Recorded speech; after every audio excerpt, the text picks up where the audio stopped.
muri yeZimbabwe awasi zvamuziva mese kuti aiwa ZANU-PF county government aidi mavendors anotengesera panenge asingabvumirwi kana panzvimbo dzisiri designated for that.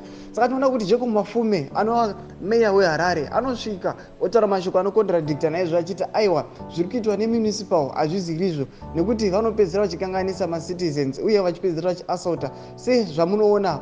Vazhinji vakaona video ratikaona municipal officers achiassaulta mavendors muri Zimbabwe. Sara vaina mashoko akataurwa naJacob Mafume ndokurudzira subscribe like wotina on the bell icon. Tamuchona mabdesa ndokupa pano paZim News Live nekuti Jacob Mafume anosvika onounganidza municipal officers osangana navo otaura mashoko okuti sazvinobuda muZim Daily zvichinzi the mayor of Harare Jacob Mafume today met with the municipal officers after a video where a vendor was assaulted by an alleged municipal officer. In his address, the mayor said, "We will introduce human rights courses for municipal police officers and the traffic officers so that you are familiar with how you treat people."